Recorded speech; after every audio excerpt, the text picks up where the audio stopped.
Olá pessoal, boa tarde a todos. Nós estamos hoje aqui dia 2 de julho de 2020 e a partir de hoje, durante esses meses de julho e agosto, a gente vai ter um formato um pouquinho diferente nas nossas reuniões de oração.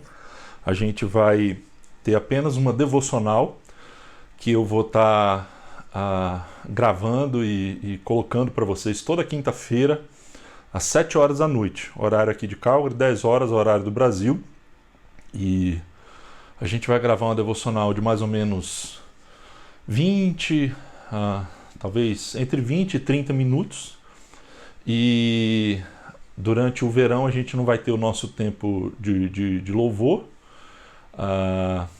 E a gente também não vai ter aquela interação no chat que a gente sempre tem. Mas sempre eu vou estar colocando aqui uma mensagem, uma devocional, toda quinta-feira, às 7 horas da noite, você vai poder estar acompanhando aqui, vai ficar gravado também no nosso canal do YouTube, tá bom?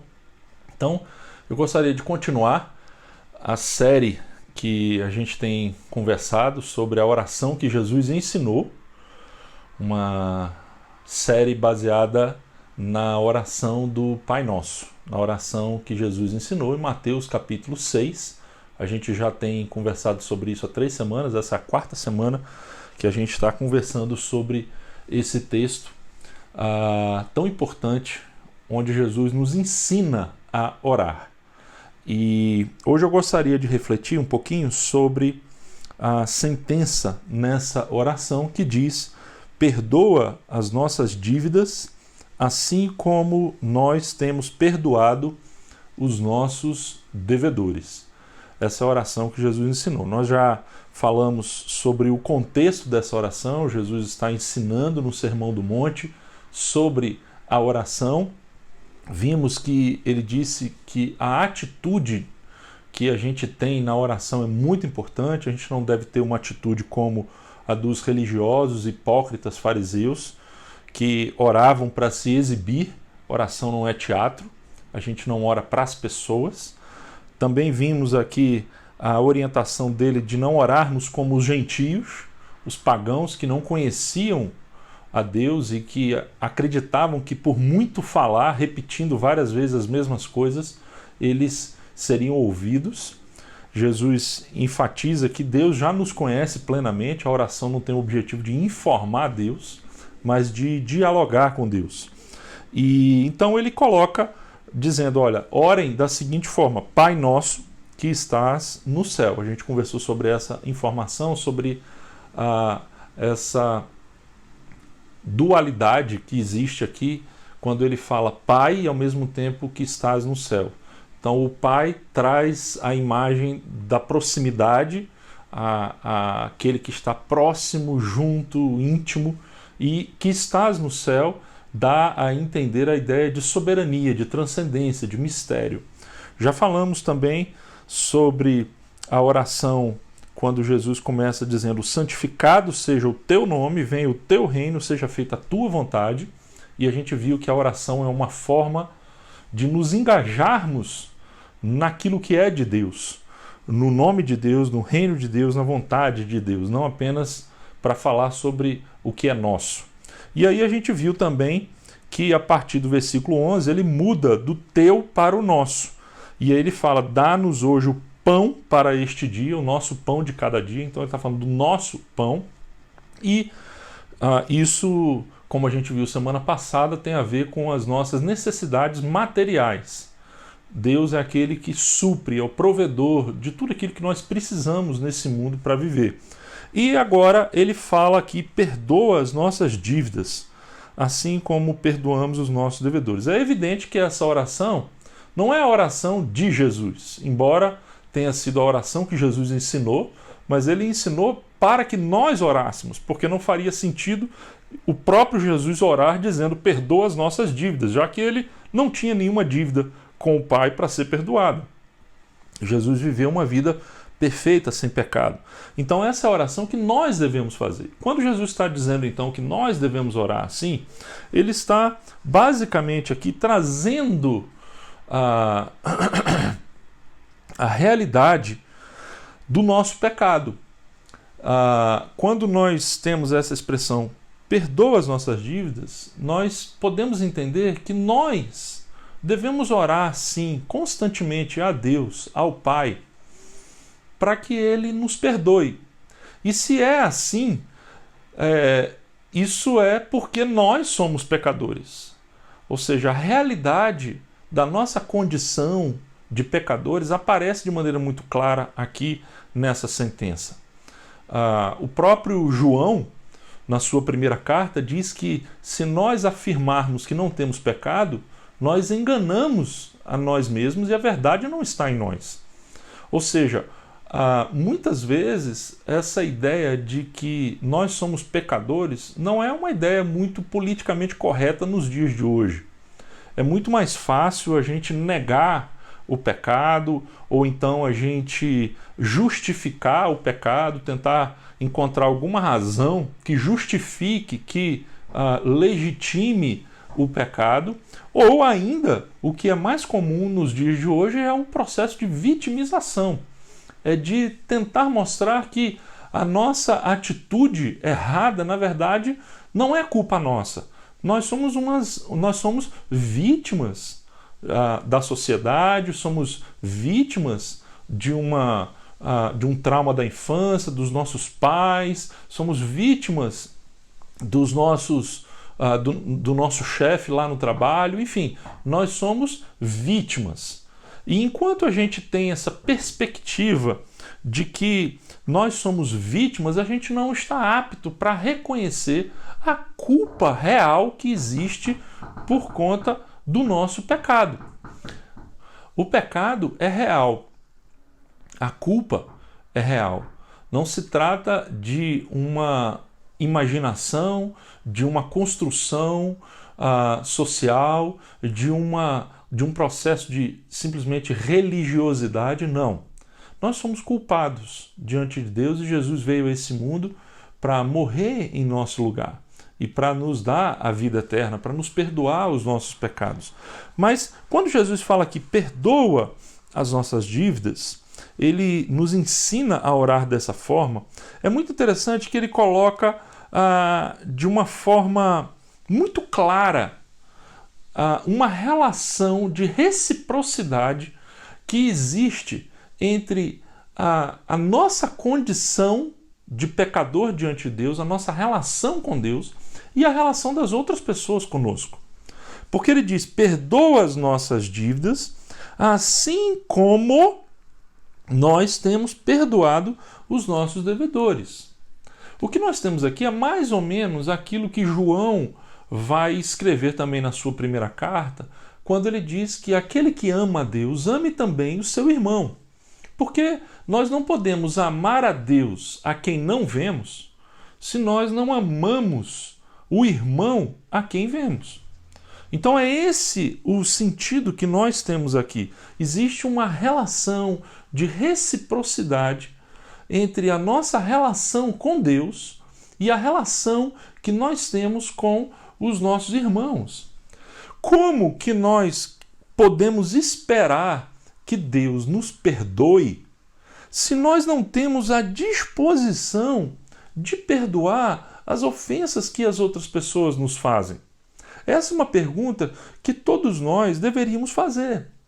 Aqueles que têm dificuldade de perdoar o seu irmão, de perdoar as ofensas que as pessoas fazem contra ele ou contra ela, como que essas pessoas podem esperar que Deus os perdoe? Não seria um contrassenso, uma vez que nós recebemos o perdão de Deus para o nosso pecado? Será que nós também não deveríamos estender esse perdão àqueles que nos ferem, que nos ofendem? Uma verdade que fica muito evidente aqui é que aqueles que não conseguem reconhecer o perdão de Deus na sua vida terão muita dificuldade para perdoar aqueles que os ofendem. Em outras palavras, se você não consegue perdoar as pessoas, talvez seja uma evidência de que você ainda tem uma teologia muito fraca. de que talvez você ainda não seja capaz de reconhecer o quão pecador você é. Eu gosto de pensar aqui nessa frase, nessa sentença, em três lições aqui, três verdades que a gente encontra aqui. A primeira delas é que a confissão dos nossos próprios pecados, ela tira as nossas máscaras, ela revela quem nós de fato somos. A confissão é necessária. Quando nós confessamos o nosso pecado diante de Deus, nós estamos abrindo a nossa vida, nós estamos tirando as nossas máscaras, e não apenas para que Deus veja, porque Ele já vê, Ele já sabe, mesmo que nós tenhamos as nossas máscaras, elas são inúteis porque Deus nos conhece totalmente. Mas quando nós confessamos, nós tiramos as máscaras para que nós mesmos nos vejamos, para que nós mesmos paremos de nos enganar e possamos reconhecer que nós temos os nossos pecados e que nós precisamos de perdão. Isso é o primeiro passo na direção de uma cura da nossa alma. A gente precisa do perdão de Deus e a gente precisa do perdão uns dos outros e a gente precisa perdoar uns aos outros. Então a confissão tira as nossas máscaras. E em tirando as nossas máscaras, em segundo lugar, a confissão abre espaço para nós recebermos a graça do perdão. O perdão de Deus está disponível, mas quando nós confessamos o nosso pecado, nós abrimos um canal, nós nos abrimos. Senhor, por favor, me dê essa graça, me dê a graça do perdão, me perdoe, Senhor. Então existe essa relação direta entre a confissão, o arrependimento e a efetividade do perdão de Deus na nossa vida. E em terceiro lugar, a confissão também nos ajuda a repartir o perdão, desviando o foco dos nossos devedores para as nossas dívidas. Quando nós confessamos o nosso pecado e oramos, perdoa as nossas dívidas, nós estamos desviando o foco daquilo que os outros nos fizeram e estamos focando naquilo que nós fizemos contra Deus. Porque isso será uma forma de nos ajudar a perdoar aquele que nos ofende. Se você não é capaz de reconhecer a gravidade do seu pecado diante de Deus, você também não vai conseguir perdoar as ofensas que o seu irmão fizer contra você. Esse é o pensamento. E aí, gente, a aplicação dessa história toda aqui que nós temos nessa sentença, e eu quero terminar essa rápida devocional, essa rápida reflexão com esse pensamento, é que quando nós oramos verdadeiramente, abrindo o nosso coração diante de Deus, isso vai trazer cura, não apenas para nós, mas para a nossa comunidade.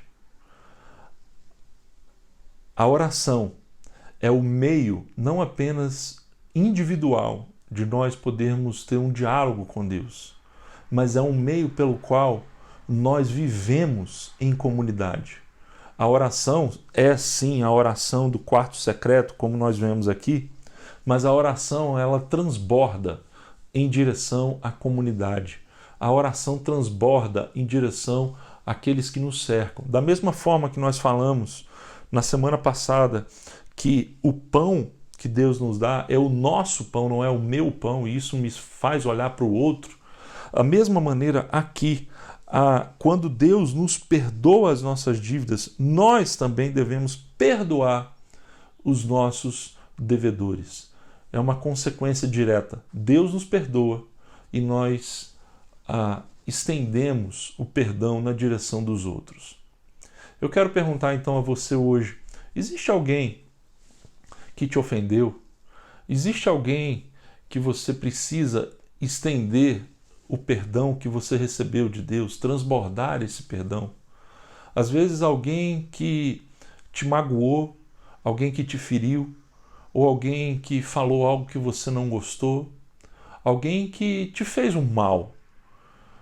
Pense que nós também somos culpados diante de Deus. E se Deus nos perdoa, se a oração é perdoa as nossas dívidas, nós também devemos estender esse perdão. Você já pensou que a gente não pode orar a oração do Pai Nosso se a gente não tiver a disposição de perdoar os nossos devedores? Como nós vamos orar? Perdoa as nossas dívidas, assim como nós perdoamos os nossos devedores, se nós não perdoamos os nossos devedores. Que essa seja uma reflexão para nós. A igreja do Senhor pode orar junto. A oração que o Senhor ensinou quando existe o perdão. Quando o perdão cria a manutenção da comunhão. Nenhuma comunhão sobrevive sem o perdão. Nenhuma comunhão verdadeira sobrevive sem resistir às ofensas. A comunhão não é ideal, gente. A comunhão é real.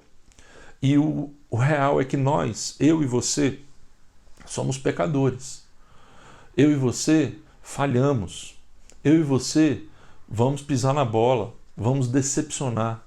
Isso vai acontecer. Mas é necessário que a gente sempre olhe para o nosso próprio pecado e a gente sempre veja que nós também temos a nossa dívida.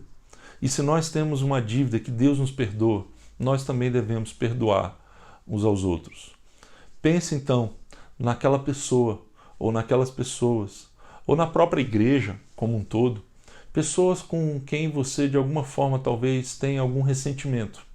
Hoje talvez seja o momento de você fazer essa oração.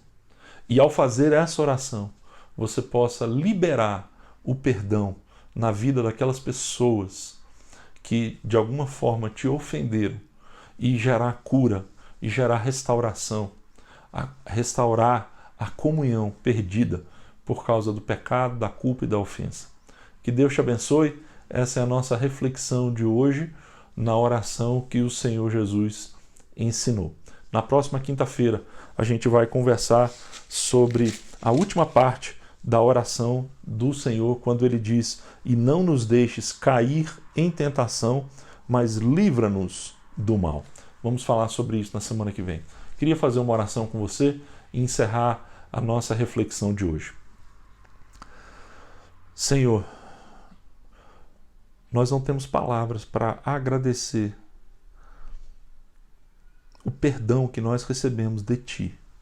O Senhor é um Deus bom, é um Deus que nos perdoa, grande em benignidade, em misericórdia, em graça.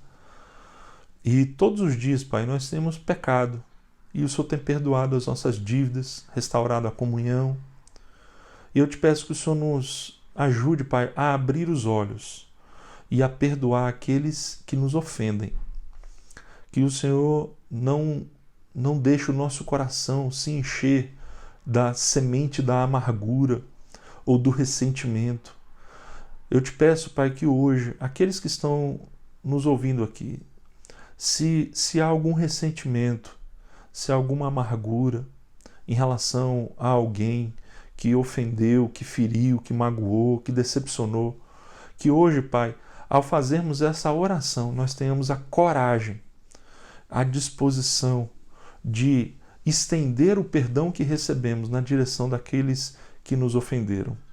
Nos ajude, Pai. Não queremos que o nosso coração se encha da amargura, não queremos ficar prisioneiros, Pai, do ressentimento, mas queremos abrir o nosso coração em perdão na direção daqueles que nos ofendem.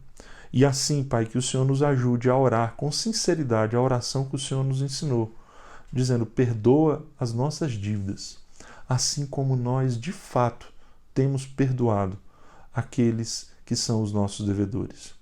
Essa oração que nós te fazemos agora, nos ajude, porque somos fracos. Em nome do teu Filho Jesus.